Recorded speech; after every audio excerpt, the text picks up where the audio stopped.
Jadi harus setara kan semua. Setara. Kalau filsafah orang Jawa kan dari dulu kalau kita dibilangin seperti itu. Iya, tapi Cari kan, dari keluarga yang sama, tapi kan iya. ya itu pemikiran orang tua. Kalau Iya. kita kan zaman sekarang mungkin anak-anak muda lebih berpikir yang penting kita bisa sama-sama, kita mulai semua dari awal. Tapi ya kehidupan kan nggak seindah di perkataan.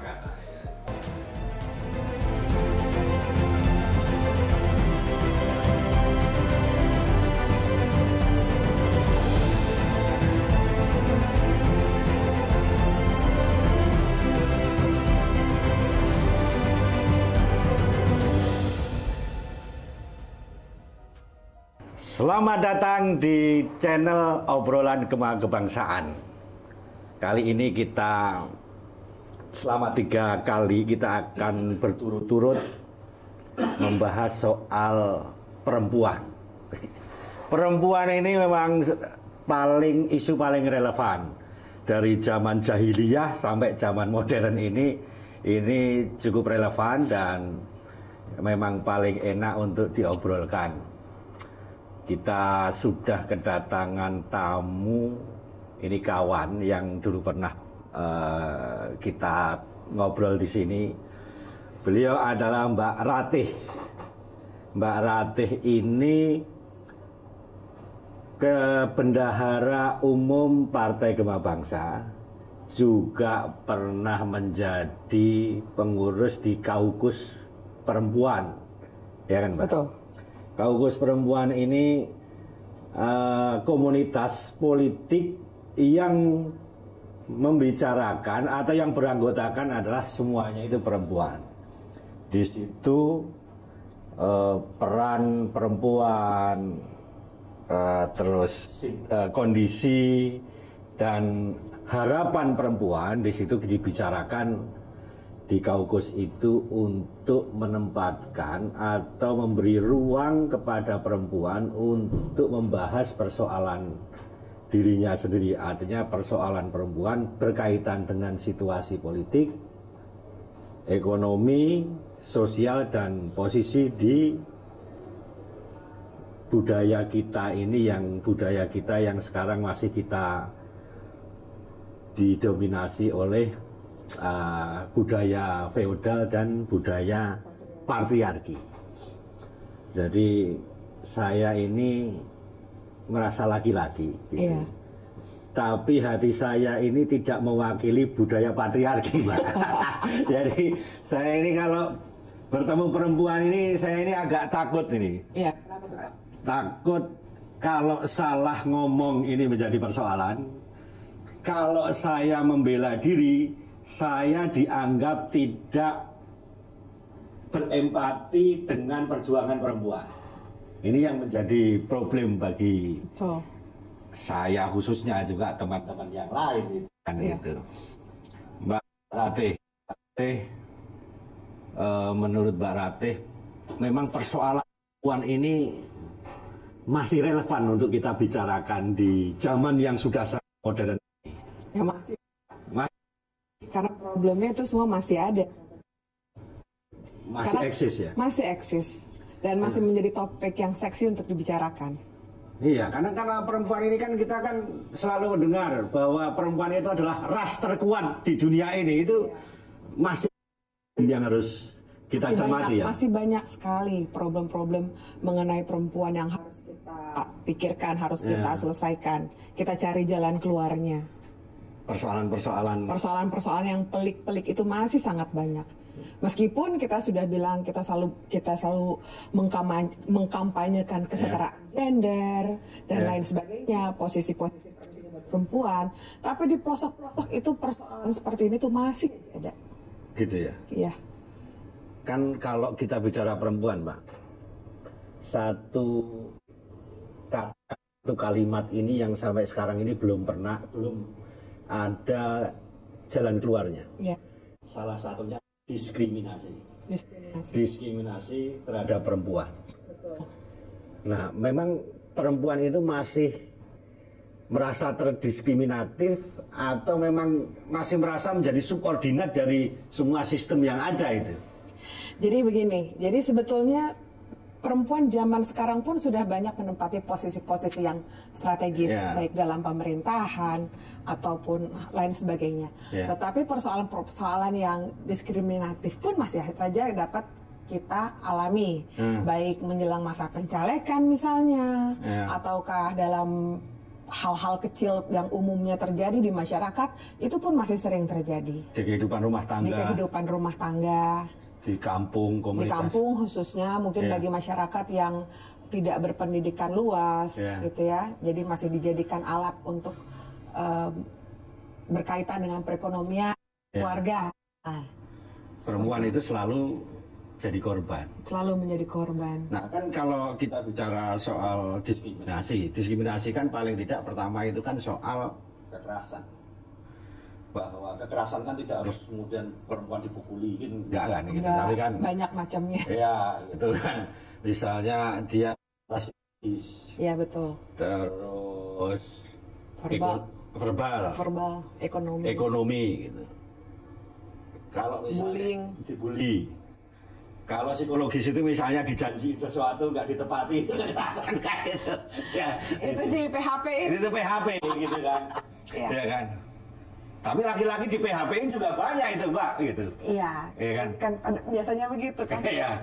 Nah, maksud saya itu soal kekerasan ini, Mbak. Saya melihat ada beberapa data itu kekerasan yang terjadi terhadap perempuan, khususnya kekerasan verbal, kekerasan fisik, kekerasan psikologi ini masih banyak dan ternyata di laporan di kepolisian ini baru 30% itu yang tertangani.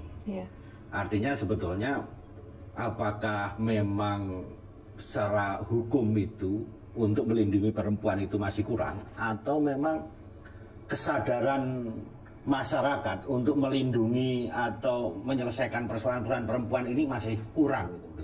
Ya, jadi menurut saya persoalan perempuan itu adalah seperti fenomena gunung es, Pak. Gunung es. Ya, jadi masih kita coba sekarang, tapi masih terus dan terus. Kadang-kadang tidak mencapai titik temu. Gunung es ini kan kalau kena panas cair. Tapi tiba-tiba hujan lagi, muncul lagi. Gitu ya. Terus berkontinu masih seperti itu.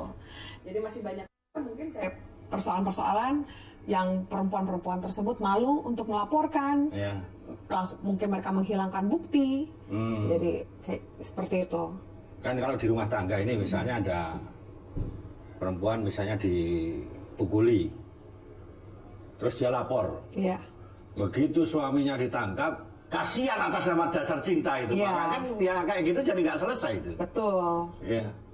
Nah, makanya perlu sekali ada dukungan dari keluarga pada saat perempuan itu melaporkan kekerasan tersebut. Tapi kan ini kesadaran aja gini, bahwa perempuan ini kan ketika bersuami ini kan terus ada kekerasan, ada konflik gitu.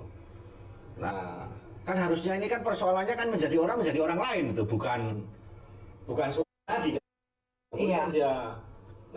Dia marah-marah, nangis-nangis, wah gerung-gerung gitu kan. Terus tiba-tiba besok mau dilaporkan keluarganya, mereka udah jalan lagi berdua gitu. Ya itu kan makanya itu kembali kepada pasangan tersebut ya. Makanya itu perlu sekali dari keluarga pada saat akan pengambilan keputusan final. Jadi jangan sampai seperti yang kata Pak Joko bilang, kita keluarga udah siap-siap lapor, udah siap-siap mendukung, tapi ternyata mereka balik lagi. Atas dasar apa? Mungkin atas dasar cinta, ingat anak, langsung mereka pikir melupakan. Tapi itu nggak bisa dibiarkan juga. Karena itu akan menjadi terus menyiksa dan merusak psikis si perempuan tersebut, juga secara psikologi bagi perempuan tersebut. Dan itu bisa berimbas kepada anak juga. Iya. Kalau menurut Mbak Ratih ini, Mbak, itu sebetulnya penyebab utama kekerasan terhadap perempuan itu apa itu? Menurut saya pasti faktor perekonomian. Pertama. Yang kedua mungkin kita melihat perempuan tersebut bisa lebih superior daripada laki-laki. Itu yang memancing. Itu yang memancing juga. Mungkin ada hal-hal lain, penyimpangan hal-hal lain. Kayak misalnya soal gangguan jiwa. Gangguan jiwa itu bisa juga. Seperti itu. Atau ditinggal lama perempuan tersebut bekerja keluar atau kemana. Nah itu bisa seperti itu. Atau saking cintanya, jadi curiga terus, biar jengkel gitu. Ya posesif kan. Posesif. Jadi kekerasan itu terjadi. Nah, kalau dikalkulasi nih Pak, ini kekerasan terhadap perempuan itu lebih banyak faktor ekonomi atau ekonomi, Pak. Ekonomi. ya? Ekonomi. Ya, faktor-faktor yang kita sebutkan itu banyak mempengaruhi. Yang itu yang memicu kekerasan tersebut itu terjadi. Ya. Nah, kan ada beberapa kasus nih. Salah satunya adalah kalau soal ekonomi saya agak memahami nih. Artinya gini. Jika ekonomi masyarakat satu keluarga itu minus kan bawaannya stres ke masing-masing gitu. Yang perempuan nuntut laki-laki, yang laki-laki nuntut perempuan itu udah ketahui gini kita nggak punya duit, lama masih minta duit aja kan mungkin karena percecokan stres. Itu kan yang saya pahami. Kekerasan psikologi misalnya. Mungkin bagi laki-laki itu menjadi sesuatu yang wajar, misalnya dia ngejek atau dia membentak atau dia menekan dan sebagainya gitu kan. Sama-sama punya kepentingan itu. Tapi mungkin bagi perempuan ini menjadi semacam tekanan gitu sehingga itu bisa dikategorikan kekerasan. Nah, memang semua itu kaitannya dengan politik ya kan. Karena kalau yang namanya ekonomi, karena sistem negara tidak memberi ruang ekonomi yang sukses ya masyarakat miskin. Terus perempuan ini juga ketika rumah tangga orang juga nggak siap. Terus tidak ada peraturan di negara ini tentang kesiapan berumah tangga ini. Betul. Juga nggak ada. Makanya pemerintah tuh punya aturan kan Pak, untuk laki-laki 21 tahun, perempuan 18 tahun. Itu dianggap sudah siap menikah. Siap menikah. Kenapa nggak dinaikkan aja misalnya? Kan orang itu udah dinaikin. Enggak lah, 18 tahun itu kan masih kecil, dia harus ini kan main. Dilihat dari secara umum siap fisik, lahir, batin gitu ya Pak ya. Dianggap laki-laki usia 21 tahun itu sudah bisa berpikir matang. Enggak, ini gini. Umur 18 tahun. Perempuan. Laki-laki 21 tahun. Pertimbangan pemikiran yang matang atau pertimbangan secara fisik dia sudah mampu. Itu saya bilang baik secara fisik ataupun secara mental. Itu kan hanya anggapan. Iya kan, umur 18 tahun mental gimana? Ya, mungkin itu aturan ya bagi perempuan 21 tahun laki-laki. Nah itu gimana? Orang 21 tahun itu kita masih seneng motor-motoran, masih seneng main gitu. Ini karena pada umumnya, ini kan diambil dari tengah-tengah ya Pak ya, anggapan. Ya tentunya kedewasaan itu tidak bisa dilihat dari usia. Tentu dari kemapanan dan kematangan, karena banyak juga di usia tersebut justru kita belum pada siap sama sekali. Di usia yang 21 ataupun 18 tahun. Nah ya, maksudnya kan sekarang kan kesadaran masyarakat di dunia modern ini, di masyarakat modern. Orang memilih menikah di umur 30 tahun, bahkan ada yang 35. Itu di zaman sekarang seperti itu. Kan. Nah, tetapi kan zaman ini kan tidak sama semua. Nah, kalau misalnya tiba-tiba masyarakat itu udahlah buat aturan pemerintah nih agar kita menekan tingkat populasi juga, terus biar masyarakat dewasa, kenapa enggak kemudian kaum perempuan ini sama-sama menentukan bahwa untuk perkawinan inilah perempuan di 25, laki-laki di 30 gitu. Sama dewasa. Iya. Sehingga kan orang dewasa itu kan lebih terkontrol perilakunya. Enggak juga ya. Justru makin dewasa makin kanak-kanak juga banyak. Makanya saya bilang kembali ke pribadi dan kesiapan masing-masing. Itu kan hanya aturan. Tapi pada kenyataannya enggak selalu seperti. Ada yang mungkin di usia boleh dewasa, tapi kelakuan belum siap. Ya, kan maksudnya gini. Oke lah, kalau kita menunggu orang dewasa susah. Pemerintah itu menetapkan usia batas minimal 20 kayak gitu. Kan tidak melanggar apa-apa, tinggal ini kesepakatan. Kalau menurut Mbak Ratih ini, itu salah satu jalan keluar. Artinya kan dewasa ini kan juga dikategorikan umur juga. Iya. Iya kan? Nah kalau misalnya itu gitu, ada nggak pemikiran dari Mbak Ratih sebagai politisi ini, ya kan, dan pemerhati perempuan dan anak itu bisa nggak mempunyai? Karena ini korbannya juga anak. Sebenarnya kalau pendapat saya pribadi, kembali ke usia itu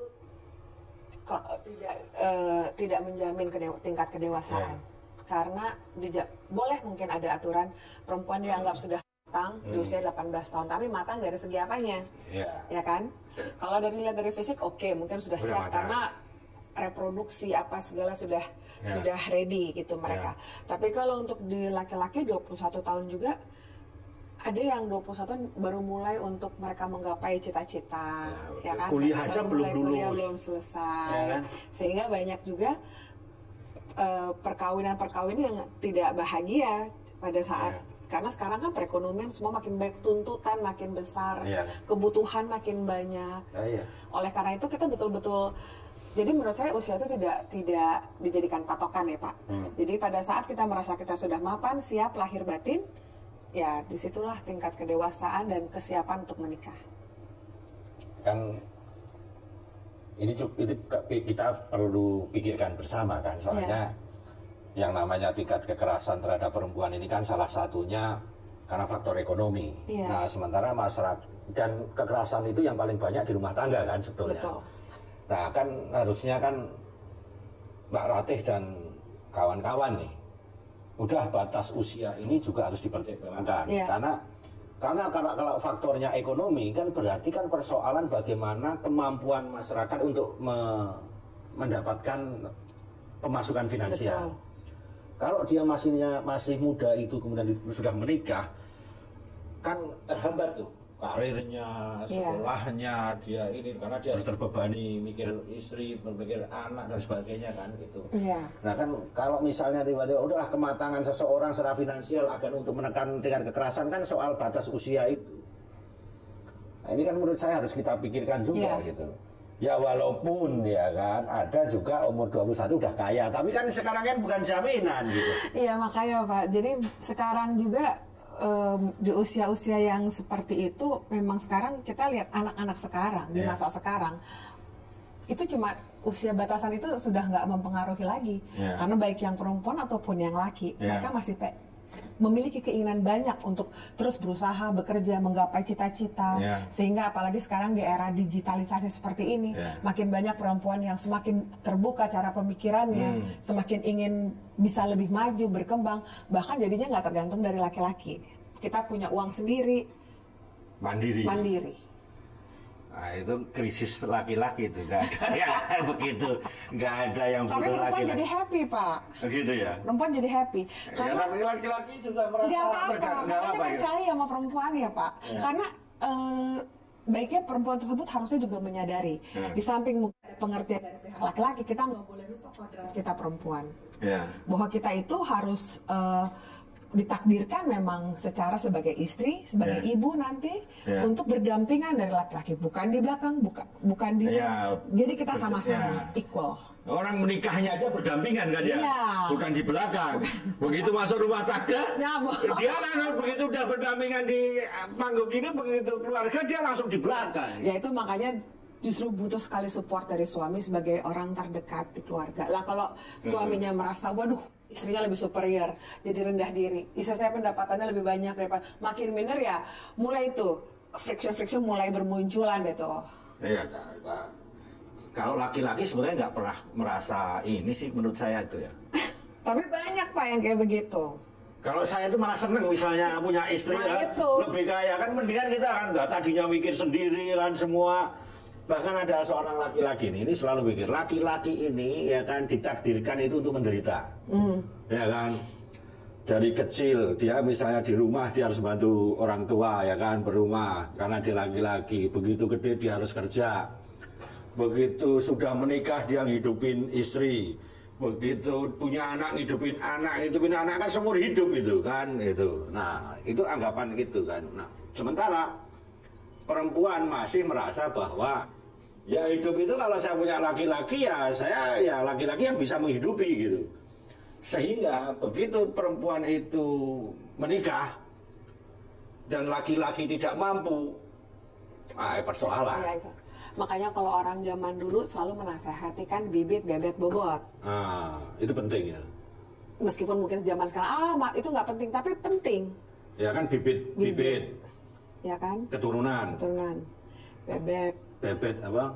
Bibit, bebet. Bobot. Bebet dari mana kesamaan mereka. Kesamaan. Ya kan? Bobot. Jadi harus setara kan, semua sama. Kalau filsafat orang Jawa kan dari dulu kalau kita dibilangin seperti itu. Cara dari keluarga yang sama sebenarnya. Tapi kan ya itu pemikiran orang tua. Kalau kita kan zaman sekarang mungkin anak-anak muda lebih berpikiran yang penting kita bisa sama-sama, kita mulai semua dari awal. Tapi ya kehidupan kan nggak seindah di perkataan. Nggak seindah janji-janji saja. Kan mungkin menganggap kalimat itu kalimat feodal. Padahal bibit itu misalnya dia itu anak siapa. Kalau anaknya itu keluarga yang harmonis, pasti kualitasnya baik. Harmonis kan. Artinya kan tidak ada gangguan mental, sehingga di dalam rumah tangga ini menjadi baik. Beber, artinya kan secara ekonomi juga sudah siap, ya kan. Nah, bobot itu secara pemikiran, kedewasaan itu semua juga kan harusnya udah diatur ini kan. Tapi kan orang menganggapnya falsafah itu kan begitu menikah bibit, wah ini jadi orang nengrat, kita susah kan, itu enggak ya, sebetulnya bukan soal itu kan gitu.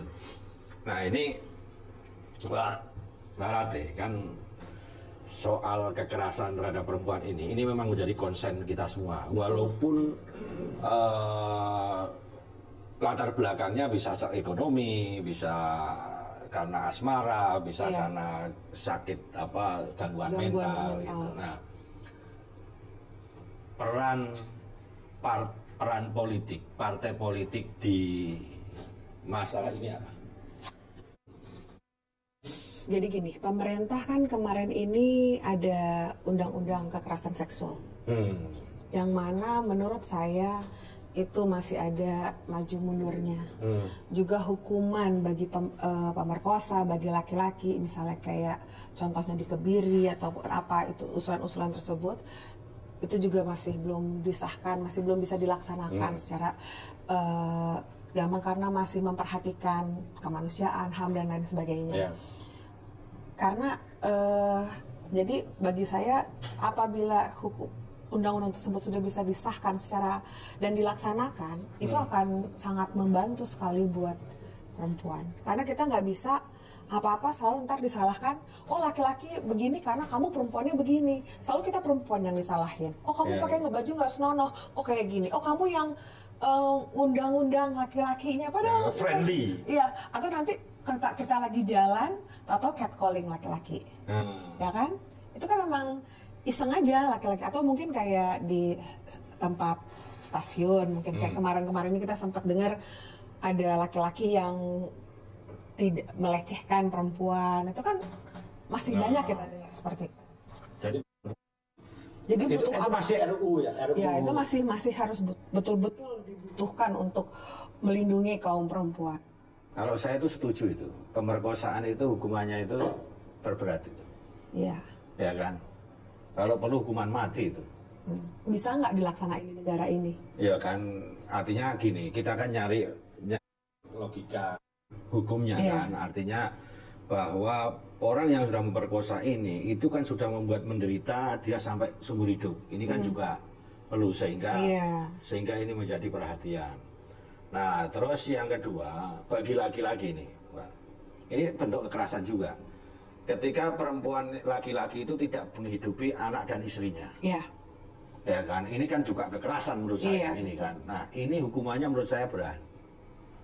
Ya kan, apalagi kemudian ada dampak lain, misalnya dia nggak menghidupi anak istri tapi dia kemudian hidupnya senang-senang gitu.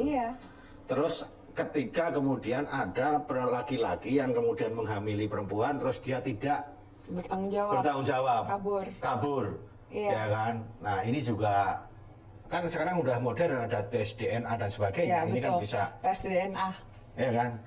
Nah menurut saya itu perlu penanganan serius gitu, karena sekarang banyak kayak begini, begitu dia tidak bertanggung jawab terhadap anak dan sebagainya dianggap hal biasa aja gitu loh. Nggak ada hukuman. Iya betul, nggak ada hukuman buat laki-lakinya, makanya perempuan yang mau kerja nanti uangnya habis dipakai buat senang-senang bagian.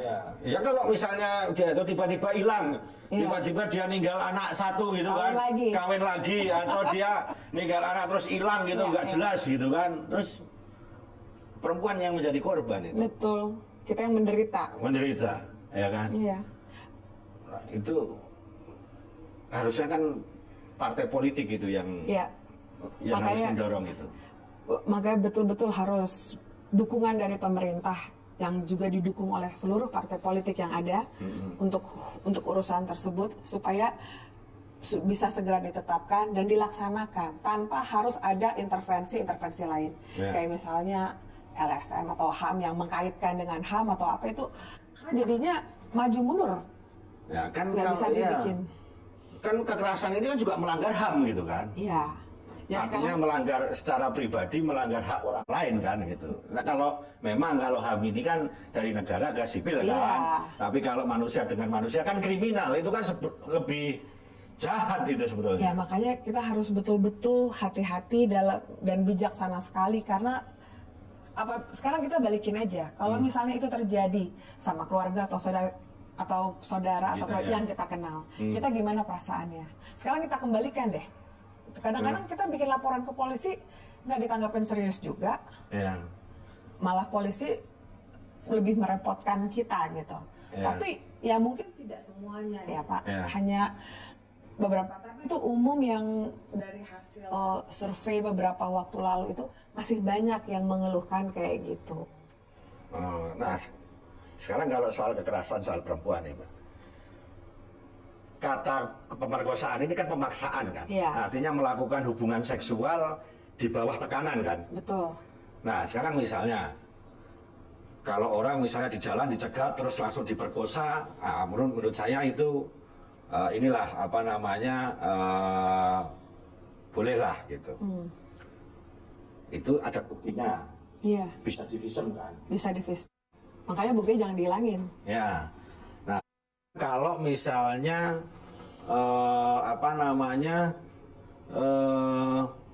ada orang misalnya diajak nih di kamar. Padahal kan orang di kamar kan juga tidak orang berpikirnya langsung hubungan seks kan sebetulnya. Iya kan? Iya. Atau dia di hotel misalnya kan ketemu udah di kamar gitu. Kan sebetulnya kan tidak kemudian mereka bicaranya soal seks kan. Terus di situ dia diperkosa misalnya. Kan orang lain bilang, kan di dalam kamar gimana itu merkosa? Padahal dia, emang kalau kita kan jadi ya kan gitu kan. Lagi ngapain ketemuan di kamar, ketemuan di lobi aja lah. Iya, enggak maksudnya kan orang kan bisa ini. Misal dalam keadaan dia ini misalnya dijanjikan sesuatu, oh ya misalnya ayo ini aku memberi barang kamu situ kan gitu. Dan orang sudah mengenal dan tindakan kekerasan terhadap perempuan itu bahkan sampai pembunuhan itu orangnya sudah kenal gitu. Ya kan? Iya, cuman kemudian alibi perempuan kan menjadi lemah untuk menuntut bahwa ini pemerkosaan. Nah ini kan yang menurut saya di Kaukus Perempuan ini dibahas nggak soal kayak gini-gini? Itu dibahas juga. Jadi pemikiran juga di Kaukus Perempuan. Jadi bahwa kita juga kadang-kadang jadi perempuan juga harus smart ya. Jadi jangan mudah terbuai juga, kayak kita juga harus berpikir kita mau bertemu sesuatu, kita dijanjikan tapi ikut ke hotel, kita juga mesti berpikir ngapain kita pergi ke hotel. Setidaknya bertemu di tempat terbuka lah, di tempat umum. Itu kan salah satu bentuk pencegahan juga. Tapi kalau kita ketemu di hotel terus kita ketemu di kamar, mana kita tahu misalnya dia memasukkan sesuatu ke minuman kita perempuan, sehingga hal seperti yang tidak diharapkan bisa terjadi. Akan memberatkan perempuan juga karena lakinya akan bilang, lah dia mau kok saya ajak. Pasti kan akan begitu kan? Iya, misal nih, kan walaupun gini, artinya kalau orang melapor, ya kan berarti kan dia terpaksa. Misal nih, suami istri sudah di rumah, sudah satu rumah, tapi karena laki-lakinya misalnya istri lagi sakit, lagi mes apa, suami memaksa. Itu bentuk perkosaan. Itu kan perkosaan kan. Nah terus perempuan bisa ngomong tuh, si laki-laki, lah kan dia istri saya, mau apa kan harus mau kan. Nah, itu juga persoalan. Hal-hal seperti itu yang masih kurang ya. Karena kembalinya betul kayak Pak Joko bilang, apabila pemerkosaan tersebut terjadi di dalam rumah tangga, kan kita bilangnya itu kan suami istri. Tapi sebetulnya itu sudah merampas hak-hak perempuan juga, karena dia sudah mengatakan tidak. Mungkin apa dia capek, dia sakit, dia lagi halang atau dan sebagainya. Tapi suaminya memaksa, itu bentuk kekerasan. Dan kadang-kadang memang agak susah, masih sedikit sensitif ya untuk membahas hal tersebut. Nah, tapi kalau misalnya perempuan untuk laki-laki ya kan, laki-laki udah bilang tidak gitu kan, saya nggak punya duit gitu.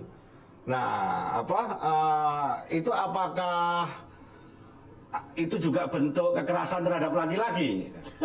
Ya kan? Laki-laki kan memang harus bertanggung jawab kepada perempuan. Ya. Gitu. Tapi ini kan kita bicara secara global ya Pak, secara umum yang terjadi. Karena pasti more or less apa yang terjadi di kota-kota besar seperti itu, mungkin yang di daerah terpencil, yang di pelosok-pelosok lebih parah daripada itu.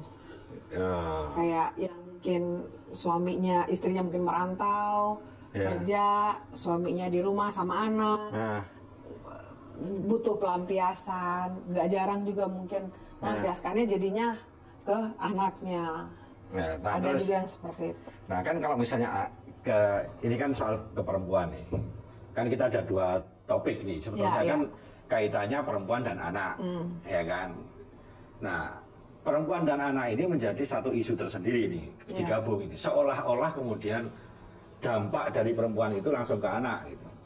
Sementara laki-laki itu juga dampaknya ke anak juga ada gitu, ya kan. Nah kan harusnya ini kan kita ini peran partai politik ini kan juga kita bicara, karena kan kalau anak itu kan untuk ke depan nih, ya sumber daya ini. Tapi sekarang ini laki-laki ini atau keluarga ini juga tidak mempertimbangkan, khususnya di desa-desa, bahwa anak ini menjadi bagian pilar masa depan bangsa ini gitu kan.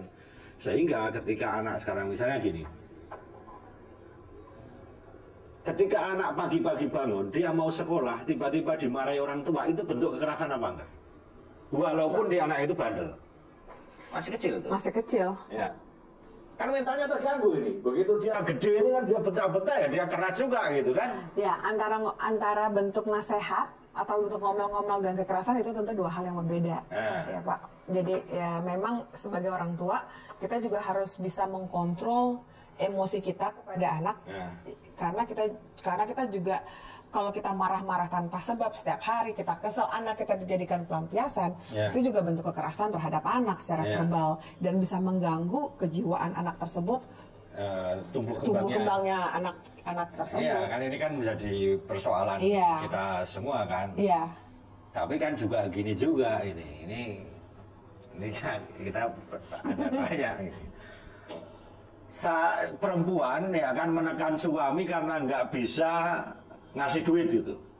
Karena perempuan taunya suami itu harus bisa menyediakan sandang, pangan, papan, harus bisa bertanggung jawab, melindungi, mengayomi pada perempuan. Oleh karena itu mereka menikah kan, untuk membina keluarga dengan kan masing-masing. Kalau dulu kita suka tahu tugas laki-laki ini, tugas bapak ini, tugas ibu ini kan udah ada pembagiannya. Tapi pada kadang-kadang kan hal tersebut tidak selalu bisa terjadi. Kayak yang barusan Pak Joko bilang.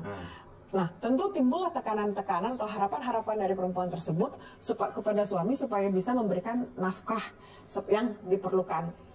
Misalnya baik sandang, pangan, papan atau dan sebagainya. Apabila hal tersebut tidak bisa dipenuhi, tentu ada mungkin pergesekan antara si suami dan yang jadi tekanan sehingga suaminya stres, istrinya neken, istrinya maksa. Dan jalan keluarnya apa? Entahkah suaminya jadi ngutang, jadi tidak bisa dan kemudian nanti ngutang terus tidak bisa bayar hutangnya makin numpuk, jadi sering berantem, cekcok terus, kabur kan. Itu kan udah. Nah, maksudnya begini. Kan perempuan ini kan ini problem yang harus kita cermati nih. Kan perempuan dia menuntut laki-laki nih, ya kan? Begitu nuntut laki-laki bilang, "Lu saya udah kerja kok. Lu tapi ini kurang." Akhirnya Tuhan belum ngasih rezeki ya kan? Ya kan gitu kan. Bahwa rezeki itu kan dari Tuhan. Nah, kalau saya nggak dikasih rezeki ya terus gimana kan gitu kan. Nah, inilah yang menurut saya ini harus diselesaikan, bahwa perempuan ini sekarang bisa nggak sih nilai, ini kan aturan yang nggak tertulis, nilai bahwa udah itu dihapus saja gitu. Artinya laki-laki itu tanggung jawab itu tidak hanya soal uang gitu. Perempuan juga harus ada tanggung jawab pada uang, sehingga masing-masing kalau ingin setara, ya masing-masing kan harus mandiri sejajar gitu. Iya. Itu kan? Iya, betul. Nah ini saya protes ini sebagai laki-laki. Enggak, makanya ada juga sekarang kayak gini. Sebelum menikah dibicarakan. Kita sama-sama bekerja misalnya, kita sama-sama bersama misalnya, dari penghasilan kita punya tabungan bersama untuk kebutuhan bersama, sehingga apa yang kebutuhan-kebutuhan lain bisa dicapai. Itu bisa juga zaman sekarang. Jadi perempuan yang bekerja, laki-lakinya bekerja. Itu kan artinya saya rasa itu sudah bentuk pemikiran keterbukaan untuk mencapai harapan-harapan sebelum menikah, dan bentuk tanggung jawab apabila nanti sudah menikah dan memiliki keturunan untuk melengkapi kebutuhan rumah tangga. Ya maksudnya? Ya sama-sama jadinya. Ya kan, kan kalau kita butuh kesetaraan. Ya kan, artinya kesetaraan kan dalam segala hal. Betul. Secara ekonomi juga harus setara. Pendapat, ya kan, hak dan kewajiban juga setara. Mengasuh anak itu juga setara kan. Nah, kan berarti perempuan ini kan juga sekarang problemnya ini kan mau setara gimana? Orang perempuan itu nggak bekerja misalnya. Ya kan, dia menggantungkan hidup sama laki-laki. Nah, kan jadi mau setara gimana? Laki-laki merasa, lu udah gua hidupin, lu masih nuntut gini kan? Ini yang menjadi problem. Makanya juga mungkin perempuan-perempuan zaman sekarang apabila mau mewujudkan kesetaraan tersebut, kita juga harus menjadi perempuan-perempuan yang pintar. Pintar dalam arti kita harus bisa membuka diri, menambah pengetahuan, supaya kita bisa mendapat pekerjaan atau apa, meskipun kita tidak harus keluar rumah. Kan sekarang banyak yang namanya entrepreneur, kita UMKM, kita bisa jualan dari rumah melalui platform sosial media misalnya untuk menambah-nambah penghasilan tanpa harus keluar dari rumah, itu kan bisa. Jadi kembali harus menjadi perempuan itu harus pintar. Jangan, betul kita menggantungkan diri dari laki-laki, tapi kita jangan terus menggantungkan sehingga kita nggak mau ngapa-ngapain gitu. Janganlah kita menjadi perempuan yang menggantungkan diri terhadap laki-laki. Gitu. Jadi sebagai perempuan kita juga harus pintar, smart, dan kita juga berwawasan luas, karena kita adalah guru pertama bagi anak kita sejak masih dalam kandungan. Ya, ini agak lebih serius nih, ya kan? Saya kira agak lebih serius nih. Jadi misalnya gini, kalau perempuan itu menuntut kesetaraan, maka kan kemudian ada konsekuensinya. Semua ada konsekuensinya. Konsekuensinya berarti perempuan harus mandiri kan, artinya posisinya juga harus punya penghasilan seperti laki-laki. Ya kan, kalau kita mau bicara soal ini, sehingga sekarang kalau ini tidak, sekarang laki-laki itu begitu dia perempuan macam-macam, laki-laki berlindung kan, bahwa saya sudah menghidupi nih, ya kan, terus agama bahwa kamu harus melayani nih. Ini soal kesetaraan. Jadi misalnya gitu loh, soal hak ekonomi kan masing-masing bisa saling support, ya kan. Terus hak seksual nih, ini juga masing-masing, ini kan juga kebutuhan. Artinya laki-laki butuh, kemudian perempuan juga butuh gitu. Cuman sekarang ini kemudian itu disamarkan bahwa perempuan harus melayani karena agama, ya kan, mengajarkan tidak boleh nolak. Bahkan itu ada ini ayatnya itu. Kalau nolak perempuan itu, kalau nolak Pak, ya kan, dia itu nanti di neraka yang paling bawah, ya kan, perempuan kan. Jadi dia udah sumpah apa gitu, ya udahlah gitu daripada saya masuk neraka kan gitu. Iya. Makanya sekarang kita harus bijaksana dalam mensikapi ya Pak, mengartikan. Mungkin itu zaman dulu seperti itu ya. Tapi kalau sekarang, makanya kembali saya bilang, kita itu kan bisa berkompromi sama pasangan kita, ya.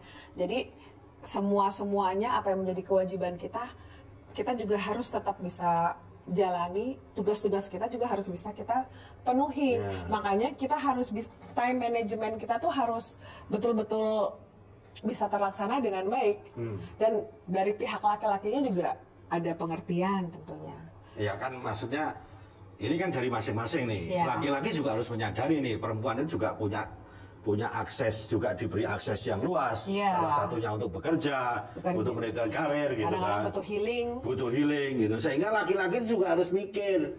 Kalian itu laki-laki ini juga mikir gini loh, kasih kesempatan ya kan istri-istri itu bekerja, ya kan. Nah, begitu dia bekerja, kan kita ini lebih ringan. Iya kan, kita lebih ringan. Jadi jangan merasa kemudian nanti kalau perempuan itu punya penghasilan lebih tinggi, dia terancam. Jangan kan gitu justru. Nah, saya ada satu kalimat ada satu, tapi saya lupa itu, kalau nggak salah itu yang dikatakan Nietzsche. Filosof dari Eropa Timur. Nietzsche itu dia bilang begini, bahwa laki-laki menikahi perempuan, ya kan? Saya menikahi kamu itu karena saya ingin mendorong potensimu untuk berkembang, ya kan? Ya. Jadi laki-laki menikahi perempuan ini karena ingin bahwa perempuan ini harus menjadi manusia yang mempunyai potensi yang dia harus berkembang. Betul. Ya kan? Begitu juga perempuan. Maka kalau di Eropa ini kan saya menikahi kamu, yang menikahi perempuan. Jadi sama-sama. Jadi ada take and give-nya ini kan, gitu. Nah, kalau di Indonesia ini kan seolah-olah bahwa kemudian kalau laki-laki perempuan menikah itu kemudian perempuan itu diserahkan pada laki-laki. Ya, karena kan Indonesia itu terdiri dari banyak kebudayaan, adat istiadat yang tiap-tiap daerah mungkin punya kebiasaan sendiri-sendiri, culture Pak namanya. Ya kembalinya saya bilang dengan tidak mengurangi rasa hormat, itulah Indonesia di mana budaya patriarki itu jauh lebih besar. Jadi selalu dan umumnya juga menikah harus menurut kata laki, harus laki bilang enggak, iya kan masih ada banyak yang seperti itu. Sehingga itu memberikan secara tidak langsung memberikan tekanan fisik bagi perempuan tersebut gitu. Karena ada juga kan dia bilang, oh saya menikah, saya bisa bebas, saya hidup pengen hidup enak, pengen hidup senang, tapi ternyata kenyataannya enggak, dia harus meladeni laki-lakinya. Kan perempuan itu tidak hanya sumur, kasur, dan dapur, gitu kan? Tidak hanya. Nah tapi kan gini, maksud saya begini, kan masing-masing kan harus punya pandangan. Ya bolehlah orang itu bersembunyi di balik norma agama, terus norma budaya kan. Tapi bahwa agama ini kan fleksibel. Iya, betul. Nggak ada satupun agama itu kok yang merestui ada perempuan menderita, kan nggak ada. Itu bisa-bisanya lakinya aja, Pak. Makanya, tidak ada budaya yang kemudian memposisikan perempuan itu menderita. Ini kan hanya soal tafsir, ya kan? Yang menguntungkan laki-laki. Makanya saya protes saja kita, misalnya ada kiai-kiai yang ngomong soal perempuan harus melayani, perempuan harus ini. Kalau dia nggak melayani, nolak, dia masuk neraka yang paling bawah gitu kan. Betul. Nah, tapi tidak ada, ya kan, satu pemuka agama atau satu pemuka agama yang ngomong kalau laki-laki tidak ngasih tanggung jawab, tidak pernah dikatakan dia masuk neraka yang paling bawah gitu loh kan.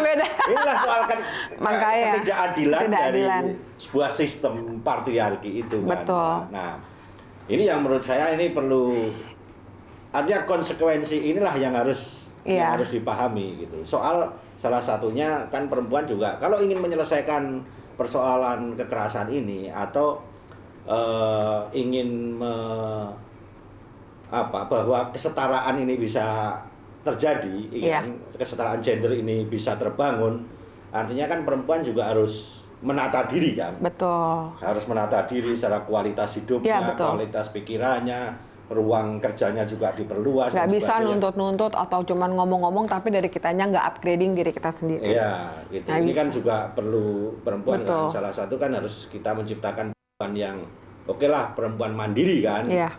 Nah, di Partai Gema Bangsa ini kan menurut saya kalau kita lihat ada tagline-nya kemandirian ini kan menurut saya ini kan menjadi relevan bagi perempuan gitu. Dan Gema Bangsa itu memberikan ruang, memberikan kesempatan kepada semua banyak kader-kader perempuannya. Untuk tampil. Karena kalau ini kan saya lihat ya. Ini kalau kita berhadapan dengan perempuan ini kan di Gema Bangsa ini kan cukup banyak kan. Artinya orang yang memiliki potensi untuk maju ke depan kan gitu. Dan saya lihat mereka mandiri-mandiri hidupnya itu gitu. Alhamdulillah. Iya kan. Nah, ini kan sebagai contoh sebetulnya kepada publik kan gitu. Nah, saya sih dengar ya dari teman-teman Partai Gema kan mau membuat forum channel sendiri kan, kita mau bikin itu untuk memang bicara soal perempuan dan khusus masalah perempuan dan anak. Perempuan dan anak. Ini menarik juga itu kan. Jadi nanti perempuan ini kan bisa ngobrol sendiri apa yang kepengen di. Iya, jadi kita lihat isu-isu perempuan apa sekarang yang masih ada, dan di situ kita sedang godok, kita sedang diskusikan bersama teman-teman perempuan yang lain dengan dan didukung oleh semua teman-teman lainnya di Gema. Jadi nanti kita bicara soal perempuan. Cuman saya ini kan perempuan ini kan saya masih mikir-mikir nih. Perempuan ini begitu dia membuat satu statement itu konsekuensinya itu kan berat menurut saya. Iya. Artinya melepas mindset bahwa perempuan itu tergantung dengan laki-laki itu ini kan mindset umum. Iya betul, apalagi kan kembali apabila kalau kita kilas balik melihat perjuangan di masa lalu yang dikaitkan dengan kebudayaan laki-laki dan sebagainya. Hal ini tuh tidak akan pernah selesai Pak diperjuangkan. Iya, kan persoalannya akan tetap semakin banyak, tetap pelik dan tidak akan pernah ada waktu untuk sampai betul-betul kita ya perempuan.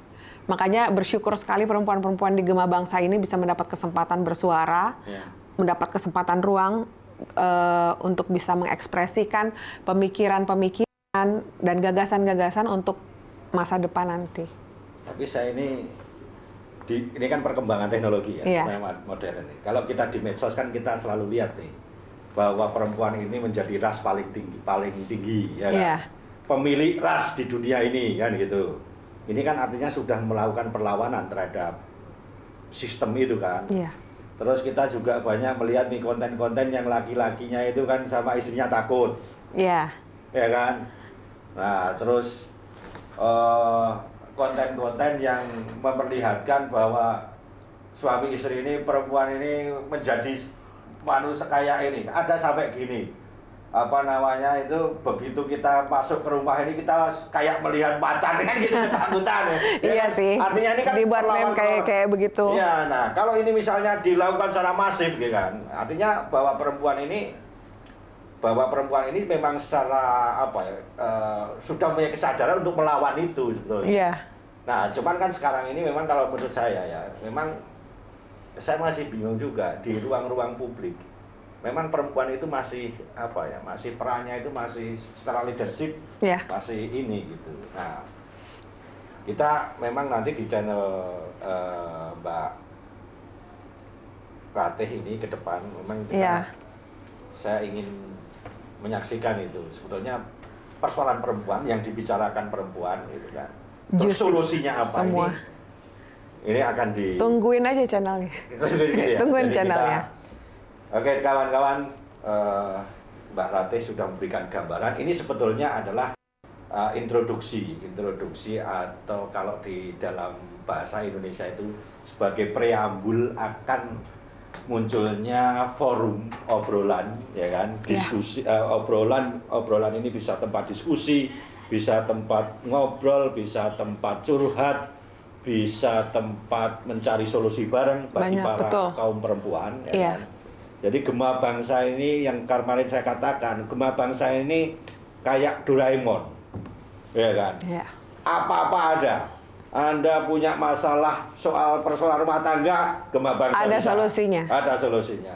Anda punya persoalan bisnis, di Gema Bangsa ada solusinya. Ada. Anda punya persoalan asmara, di Gema Bangsa solusinya. Ada. Bahkan saya mau jadi penggantinya.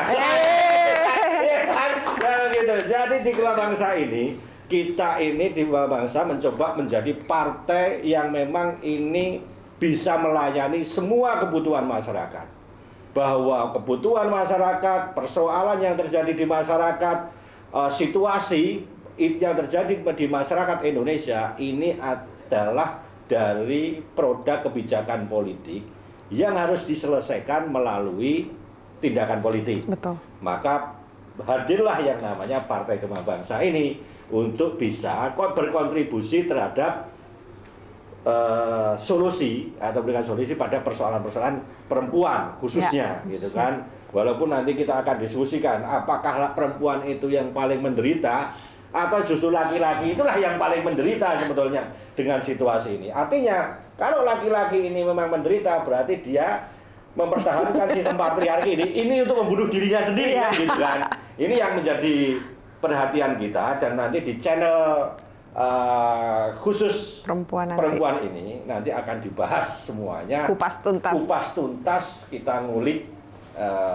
sehingga perempuan-perempuan di Indonesia itu mempunyai pandangan baru, ya kan? Betul. Mempunyai inspirasi baru bahwa ke depan agar kita itu bisa survive untuk menghadapi masa depan harus seperti apa. Betul. Saya Joko Kanigoro dan Mbak Ratih undur diri. Salam Tekno.